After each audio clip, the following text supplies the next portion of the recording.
আল্লাহ নবী ওয়াজ করতেন। কবে ওয়াজ করতেন? বুখারী শরীফে আছে, মিশকাত শরীফেও আছে। আল্লাহ নবী ওয়াজ করতেন বৃহস্পতিবার দিনগত রাতে এশার নামাজের পরে সাহাবীদেরকে নিয়ে গায়ে গায়ে বসে টু দি পয়েন্টের উপরে বুঝিয়ে বুঝিয়ে নবীজি ওয়াজ করতেন। সুবহানাল্লাহ, সুবহানাল্লাহ। তাহলে কটা পয়েন্ট হলো? আচ্ছা, ওয়াজের উত্তম দিন কবে? বৃহস্পতিবার দিনগত রাত। আচ্ছা, সময়টা কখন বলেন? বলেন, এশার পর। আচ্ছা, নবীজি কিভাবে সাহাবীদেরকে নিয়ে বসতেন? গায়ে গায়ে। তাহলে কতগুলো সুন্নত আমরা আদায় করছি। আবার কিভাবে নবী ওয়াজ করতেন? বুঝিয়ে বুঝিয়ে টু দি পয়েন্টের উপরে ওয়াজ করতেন। তো আমার বাপেরা, কলেজ ইউনিভার্সিটি ছেলে মেয়ে পড়াই গো বাবা আমার, এবং পেশাগত দিক থেকে আমি একজন উচ্চ মাধ্যমিক হাই মাদ্রাসার শিক্ষক। তো আমার বাপেরা, একটু ধৈর্যের পরিচয় দিই, আপনারা আমার আলোচনাটা শুনুন। যে কথাটা বুঝতে পারবেন না আমাকে বলবেন, I shall try my best. আমি চেষ্টা করব আমার ভালোটা আপনাদের কাছে তুলে ধরতে। আল্লাহর কোরআন, নবীর হাদিস, ইজমা এবং কিয়াস কি বলছে সেটা আজ আমি আপনাদের কাছে তুলে ধরব ইনশাআল্লাহ। আপনারা আমার জন্য একটু দোয়া করেন। আমি অসুস্থ মানুষ, সুগার রোগী বাবা, তো আপনারা আমার জন্য একটু দোয়া করেন যেন আমি সঠিক কথাগুলো আল্লাহ আমার মুখ থেকে বলিয়ে দিতে পারে। সুবহানাল্লাহ, সুবহানাল্লাহ। বক্তা শ্রোতাকে আল্লাহ যেন আমল করে ঈমান নিয়ে যেন আল্লাহ কবরে নিয়ে যান। বলুন আল্লাহুম্মা আমিন।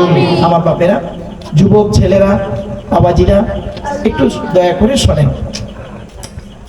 ওয়ানাজ্জালনা আলাইকাল কিতাবা তিবিয়ানাল লিকুল্লি শাইইন। কোরআনের এই আয়াতটা কোথায় আছে? 14 নম্বর পারা, 16 নম্বর পৃষ্ঠা, 4 নম্বর লাইনে, সূরার নাম সূরা নাহলে 89 নম্বর আয়াতে আল্লাহ বলেন। এর বাংলা মানেটা কি? আল্লাহ বলছেন, নবী, তোমার উপরে আমি এই কোরআন অবতীর্ণ করেছি, আর পৃথিবীর সমস্ত জিনিসের বর্ণনা এই কোরআনের ভিতরে ডাইরেক্ট ইনডাইরেক্ট দলিল সহ সব আমি আল্লাহ পাঠিয়ে দিয়েছি। আপনারা কি নেবেন বলুন কোরআন থেকে? সবই রয়েছে কোরআনের ভিতরে, ডাইরেক্ট ইনডাইরেক্ট। ভৌত বিজ্ঞান নেবেন, ভৌত বিজ্ঞান কোরআনে আছে। জীবন বিজ্ঞান নেবেন, কোরআনে আছে। ভূগোল নেবেন, কোরআনে আছে। রাজনৈতিক জীবন নেবেন, কোরআনে আছে।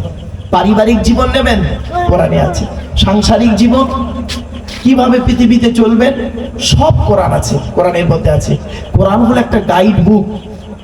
আপনি জন্ম থেকে মৃত্যু পর্যন্ত একটা জীবন, এই জীবনের গাইড বুকের নাম হলো কোরআন। ছোট্ট একটা উদাহরণ দিচ্ছি। আচ্ছা বাপেরা, আমরা সবাই বাঙালি, বাংলা ভাষাই জানি, ঠিক না বেটি? আমার সঙ্গে কথা বলতে হবে, কিন্তু আমার ওয়াজ শুনতে গেলে আমার সঙ্গে কথা বলতে হবে। আচ্ছা, আপনাদের হাতে কোনো টাইম আছে তো? 2-2.5 ঘন্টা টাইম হবে তো? অবশ্যই, ইনশাআল্লাহ। আচ্ছা, আমরা ধরুন আমরা সবাই বাঙালি, এখন আমরা আমেরিকায় গেছি বেড়াতে। আচ্ছা, আমেরিকার লোকেদের ভাষা কি? ইংরেজি। ইংরেজি। আমরা কেউ ইংরেজি জানি না। ধরুন এখন আমেরিকায় বেড়াতে গেলে কি লাগবে আমাদের? দুটো জিনিস লাগবে। আমেরিকার একটা গাইড বুক লাগবে, আর আমেরিকার এমন একজন লোক আমাদের লাগবে, গাইডার, যিনি আমাদের ভাষাও বুঝবে আর ইংরেজদের ভাষাও বুঝবে। ওদের ভাষা নিয়ে আমাদের ভাষায় আমাদের বোঝাবে, তবে আমরা বুঝতে পারবো, ঠিক না বেটি? আর আমাদের মধ্যে যারা ইংরেজি পড়তে পারে তারা ওখানে গিয়ে কিছু জিনিস বোর্ড দেখে দেখে পড়তে পারবে, তবু গাইডার হলে আরো ভালো পারবে, ঠিক না বেটি? আচ্ছা, এই যে কথাটা বুঝতে পারলেন, এটা বলুন না, বুঝতে পেরেছেন? এই দেখেন, এইটাই কি সুন্দর কোরআনে আল্লাহ বলছে, আল্লাহু আখরাজাকুম মিন বুতুনি উম্মাহাতিকুম।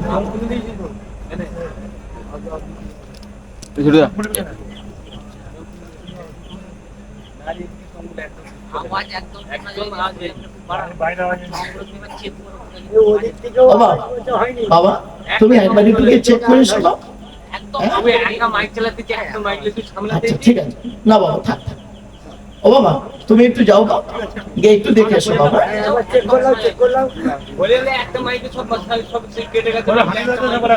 আচ্ছা বাপেরা, বাপেরা একটু আসতে আসতে, ও বেচারা চাইছে কি জানে, ওর আওয়াজটা যাতে ঠিক হয়, ঠিক না বেটি? প্রত্যেকেই চায় ভালোটা তুলে ধরতে। চলেন।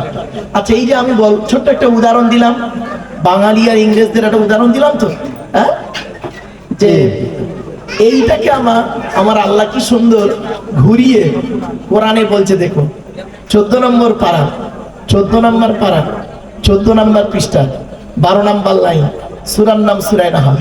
আল্লাহ বলছে আল্লাহু আখরাজাকুম মিন বুতুনি উম্মাহাতিকুম লা তা'লামুনা শাইআ। আমি আল্লাহ তোদেরকে তোদের মায়ের পেটের ভিতর থেকে বের করেছি, ঠিক না বেটি? লা তা'লামুনা শাইআ, পৃথিবীর কোন ভাষাই তুই জানতিস না, ঠিক না বেটি? ওয়াজআলা লাকুমুস সামআ, শোনার জন্য আমি আল্লাহ কান দান করেছি, ওয়াল আবসার, দেখার জন্য চোখ দান করেছি, ওয়াল আফইদা, এই পৃথিবীটাকে বোঝার জন্য সুন্দর হৃদয় দিয়েছি। ঠিক দেখুন। আর আল্লাহ বলছেন পৃথিবীতে কিভাবে চলবি, আমি আল্লাহ দুটো জিনিস পাঠিয়েছি, একটা গাইড বুক আর একটা গাইডার। গাইড বুকটার নাম কি? কোরআনুল কারীম। আর গাইডারটার নাম হলো মুহাম্মদ সাল্লাল্লাহু আলাইহি সাল্লাম। আল্লাহ বলছে তোদের মধ্যে যারা কোরআন পড়তে পারে তারা কোরআন পড়ে মোটামুটি একটু বুঝে নেবে, আর যারা কোরআন পড়তে পারে না, বুঝতে পারে না, আর বুঝতে পারলেও সঠিক বুঝতে পারে না, তাহলে মুহাম্মদ সাল্লাল্লাহু আলাইহি সাল্লামকে পাঠিয়েছি ট্রেনিং দিয়ে। আমি আল্লাহ মুহাম্মদ সাল্লাল্লাহু আলাইহি সাল্লামকে ফেরেশতার মাধ্যমে, জিবরাইলের মাধ্যমে ট্রেনিং দিয়ে তোদেরকে পাঠিয়েছি। আর সেই মুহাম্মদ সাল্লাল্লাহু আলাইহি সাল্লাম তোদেরকে সুন্দর করে বুঝিয়ে দেবে। আল্লাহ পাক কোরআনে বলেছে নামাজ পড়ো, বলেনি বাবা? আকিমুস সালাত, তোমরা নামাজ কায়েম করো। এখন কিভাবে নামাজ পড়বেন সেটা দেখালো কে? ট্রেনারটাকে মুহাম্মদ সাল্লাল্লাহু আলাইহি ওয়াসাল্লাম। আল্লাহ নবী দেখিয়ে দিলেন এইভাবে নামাজ পড়ো। আল্লাহ পাক কোরআনে বলেছেন রোজা রাখো, কিভাবে রোজা রাখবো, কটা থেকে কটা পর্যন্ত রাখবো, কিভাবে ইফতার করব, কিভাবে সাহারি খাবো, কিভাবে আপনার তারাবি পড়বো, শেখালো কে? মুহাম্মদ সাল্লাল্লাহু আলাইহি ওয়াসাল্লাম। তাহলে একটা গাইড বুক দিল, গাইডার দিল। আজকে যদি আমরা ওই গাইড বুক কোরআনটাকে যদি ভালো করে ফলো করি আর গাইডার মুহাম্মদ সাল্লাল্লাহু আলাইহি ওয়াসাল্লামকে যদি ফলো করি, তাহলে আমাদের কোনো সমস্যা থাকবে? থাকবে না। আমাদের ভুল হয় কি জানেন বাবা, আমরা এই গাইড বুকটাও পড়ি না আর গাইডারটাকেও ফলো করি না। আমরা কোরআনটা পড়ি না, কোরআনের ব্যাখ্যাও বুঝি না, আর মুহাম্মদ সাল্লাল্লাহু আলাইহি ওয়াসাল্লামকেও আমরা ভালো করে বুঝি না।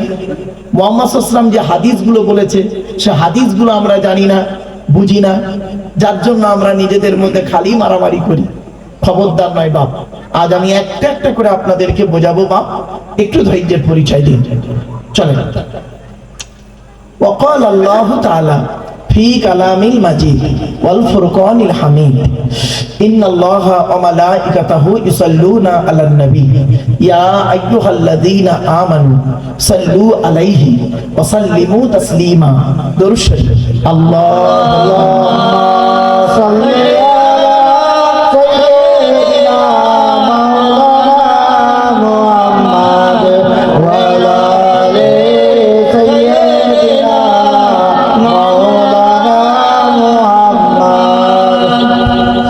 বাপেরা একবার ওই দরুদটা একটু পড়বেন, যে দরুদটা আমরা নামাজের মধ্যে পড়ি, ওই দরুদটা একটু দয়া করে পড়েন তো বাবা আমার সাথে।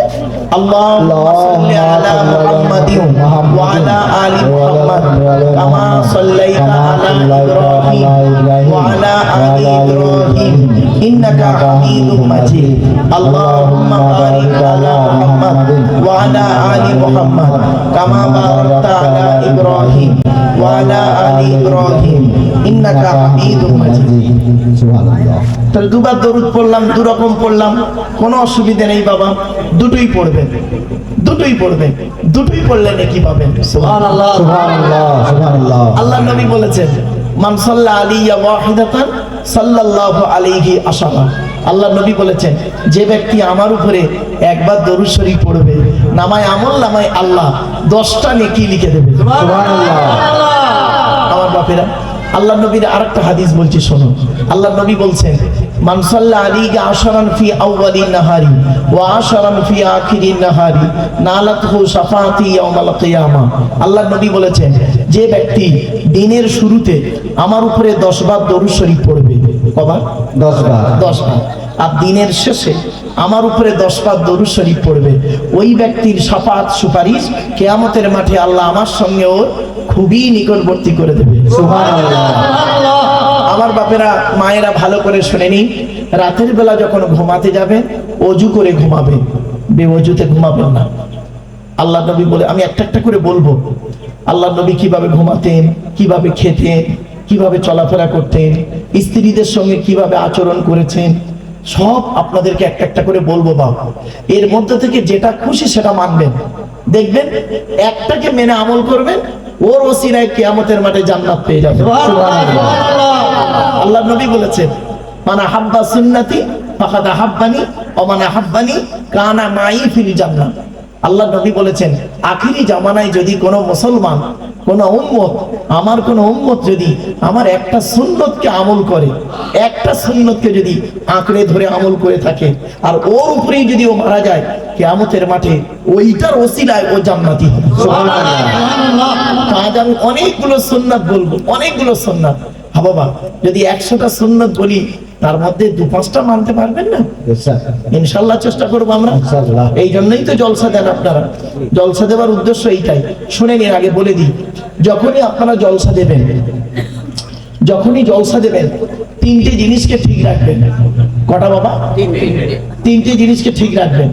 1 নাম্বার বক্তা, কি বললাম বাবা? বক্তা। বক্তা। 2 নাম্বার কমিটি, কমিটি, জলসা কমিটি আলাদা, মসজিদ কমিটি আলাদা, দুটো কিন্তু আলাদা। শোনেন, 3 নাম্বার শ্রোতা। আচ্ছা, বক্তার কি দেখবেন? বক্তার কি দেখবেন? বক্তার দুটো জিনিস দেখবেন। আচ্ছা, আমি একটু ঘুরে বসবো বাবা। না ঠিক আছে, মানে এইদিকে আমি তাকাতে পারছি না। ঠিক আছে, ঠিক আছে।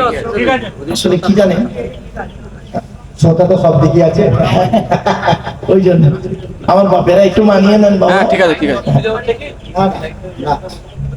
একটু একটু শুনি ও বাবা, একটু ঘুরিয়ে দেন।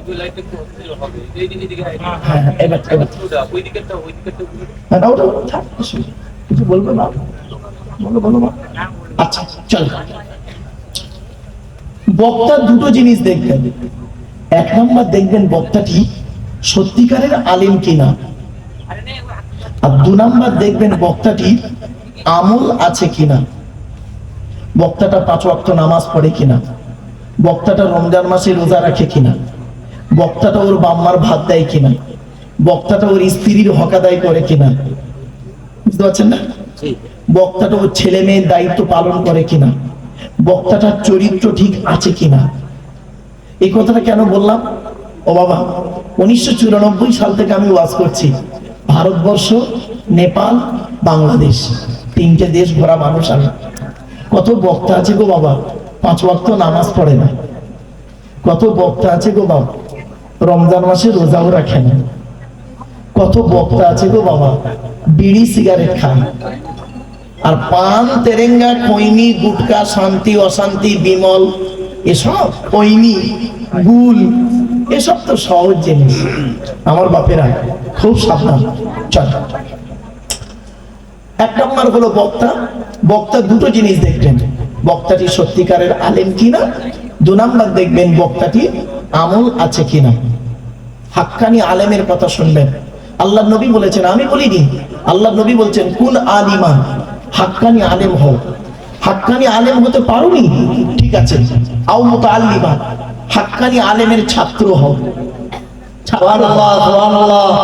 হাক্কানি আলেমের ছাত্র হতে পারোনি, ঠিক আছে, আও মুস্তামিয়ান, হাক্কানি আলেমরা যেটা বলে মনোযোগ সহকারে শ্রবণ করো, তাও সুযোগ পাওনি, ঠিক আছে, আও মুহিব্বান, হাক্কানি আলেমদেরকে, ওলিদেরকে অন্তর দিয়ে ভালোবাসো। সুবহানাল্লাহ, সুবহানাল্লাহ। কমিশন ফাতুহ লিখো।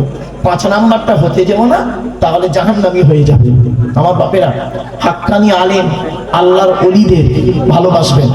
আল্লাহর ওলিদেরকে ভালোবাসবেন, আল্লাহর ওলিদের সহবতে বসবেন, আল্লাহওয়ালা মানুষদের কাছে বসবেন, হাক্কানি আলেমদের কাছে বসে কিছু শিখবেন, জানবেন, নিজের জীবনের কিছু ভুলকে সংশোধন করে নেবেন।